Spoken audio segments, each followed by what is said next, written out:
Yeah. Yeah. Well, I truly wish we could just sit here and talk about Discuss wrestling. Yeah, that'd be that would great. be also.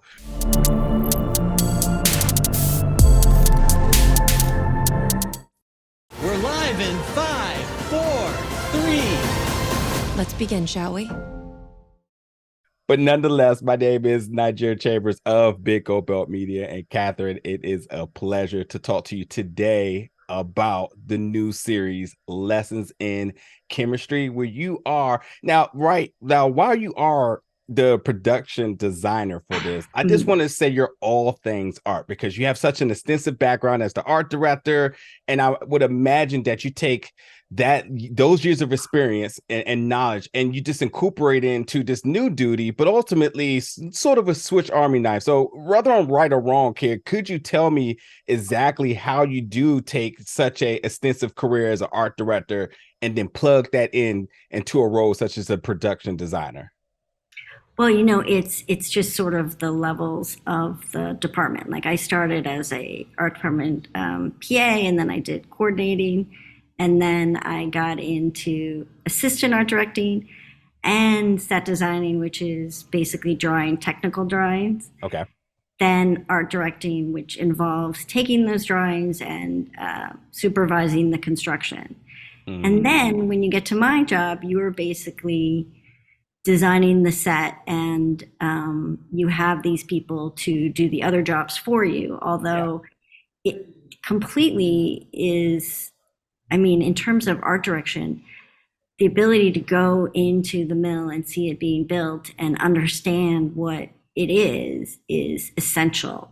Yeah. And my actual favorite part of building a set is the day they lay it out on the stage. It's just like tape.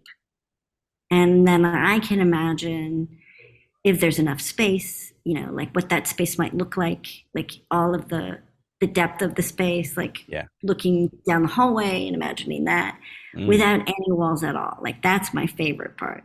And I wouldn't be able to understand what that is without knowledge as an art director and as a set designer. So I do. I mean, I think everybody benefits from knowing all of the jobs that you could be supervising as a production designer. But the only thing I haven't done is set decorating. And that means it's up next. That's all that means. No. I wouldn't do that. But and I love my set decorators. Yeah.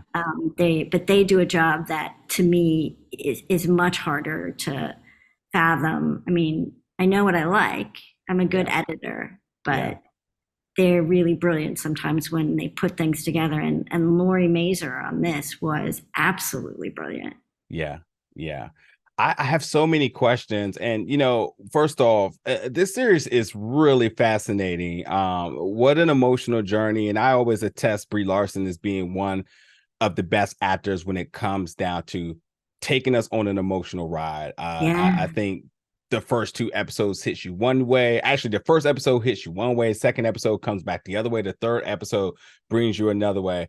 And while this is something in terms of the performance by the actor, I want to talk about correlating our star, our lead, correlating the sets around her, because obviously her home and shall I say their home now together becomes the set. That becomes like the home. And even for the viewers, that's home for us because we know that's where important conversations and dynamics are going to happen. But we do know that there's a journey that is going on internally, and there's some good stuff. There is some trauma. There is a sign of hope. It's all of that, just not to give anything away. How do you work around knowing from each episode that you have to wear that dynamic and where that location is? So, okay. Are you asking me how do I get that design to work for whatever the trauma in the future is going to be? Yes. Because let's go a little bit more details for this here. So Elizabeth, early in the beginning, we know her challenges with her profession, and then when she meets Calvin, this is something I would say that she wasn't quite looking for, but it becomes something positive. and then something positive becomes in another direction, and then there's a particular incident, and we're seeing the changes happening also through the pup's eyes as well too, which I think is amazing for the story. that dog. But I it's the swear to God. it's the correct narration of what we're seeing as well too. We're seeing the change in this character Elizabeth. How do you work the set around the changes with this character, knowing the trauma and the positive things that come from it as well too?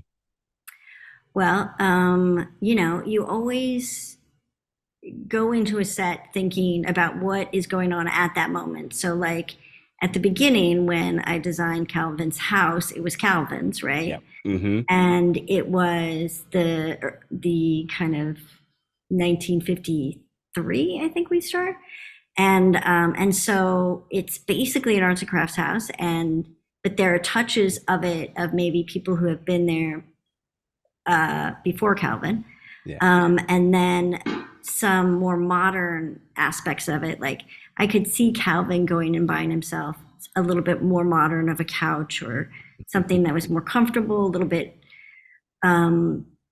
It's not masculine per se, but because I don't see him as like a Traditional person who masculine man. yeah, Yep. exactly. Mm-hmm. Mm-hmm. But it is, it's not arts and crafts. So also, I tried to make it less of a like museum piece, arts and crafts, with lots Mm, of wood. And so I did do a lot of painting, which would get rid of some of the wood that would definitely have been there originally. But then when she comes in, there's the Elizabeth of everything, and so yeah. the kitchen changes, Yep. and then the room they share has some of her in it. But the kitchen is something specifically because I knew she would be changing it, Yeah. and so I designed it so that those changes would be obvious and easy to do in one episode. And Yeah. in that particular episode, they do it in such an interesting way that then you really have to think about how all that happens because it happened sometimes over the course of shooting it, like on the day. Yeah. Sometimes we had a day in between to make that change, and so that definitely had to be built into it before I even started the set. Yeah. So, and then there's a huge leap in time Yeah.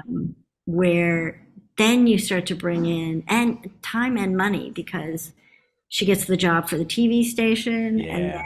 then has a little bit more pocket change and is able to put some newer furniture in the house.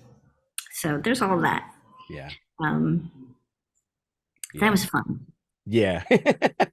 I enjoyed it. I think this era is very special, but this is even more special for you because we're talking about in the 50s Yeah. back in LA. So you're going back to Cali. I had to throw that in there. But you got to Yes. go back over here. How special for you to not only, go back down nostalgia for yourself, but as a job now. How special is this moment for you? It's great because my mother is a Los Angeles local too. And this was her time. So she would have been a little bit younger than Elizabeth, but like whenever I had a question about it, I could ask her. Sometimes her answers were like, I don't remember. But I'm hoping she sees it and remembers because Oh, she did not like to watch Mad Men because it was too traumatic in her life. So she was like, I don't want to watch that again. That wasn't a good old time for women. I was like, okay, yeah, yeah, this is a little bit earlier than that. And then my grandfather worked in early television. hmm So doing that TV studio was like a little tribute to him in a way. yeah, Because he worked on the Lucy Show, he worked on Ozzie and Harriet, and I wanted it to be maybe something more than it actually would have been, which it may have been a little bit more boring, a little bit less glamorous looking. yeah, Um, so what I ended up doing is going into there's a lot of I Love Lucy footage behind the scenes. There's a lot of kind of early days of TV research where it used to be a radio studio and then they turned it over into a TV studio. And so there's a lot of streamlined architecture. So kind of a mix of all of those. That's that's that's really a beautiful story. Like, it's so touching that you get to pay homage to your grandfather and your mother in doing this, and it's done well. As I said, it's the set locations are always very important because it's homey for us. It makes us comfortable as viewers to see the aesthetic, to really see the era really jump off the screen. To take us back if we were alive then, or whether we're used to cinema at that time, to kind of go back down that period. I'm really loving this. I also too want to give you a shout out to the amazing work you did in one of my favorite series, in True Blood. But oh my God, really, you're the second person today who brought that up. it's the best. It was the best show on television ever. But this And there's one's like some anniversary coming up. Like that the is 50th. true. That Oh is my true. God. Time But flies when you're then having fun. you can't not give props to that particular designer, Suzuki Ingerslev, who's like a great friend of mine and also a mentor, Yeah, because some of the design on that was just amazing. yeah, absolutely iconic too, should we say? But listen, Yeah. let me end with one final question here for Lessons in Chemistry. Again, coming to Apple TV Plus October 13th. You're getting 2 episodes on that day too, folks. So you want to stay tuned because it is a ride. From your recent project, The Dropout, which we truly see your skill there, and then coming back here and just really showing your versatility here. What has been some things that you've wanted to really test yourself and really bring to this? And I love how you talked about paying homage to your grandfather and to your mother here. But what was really something you were very passionate about stepping into this job that you wanted to just take your skill to the next level? Huh.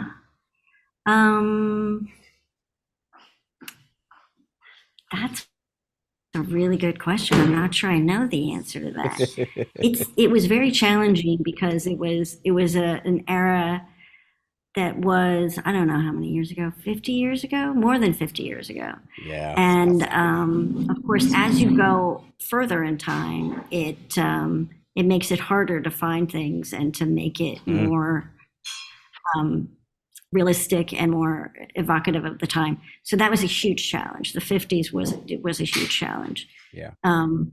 But a pleasure too. Like, I love periods so much. Yeah. And I had only really done the other, of course, hard thing about The Dropout was it's so close to now, but you still have to be evocative about the period because some of it was like 2000. Mm-hmm. So how do you figure out what people remember about a time that there hasn't been enough space? Yeah. Mm-hmm. Mm-hmm.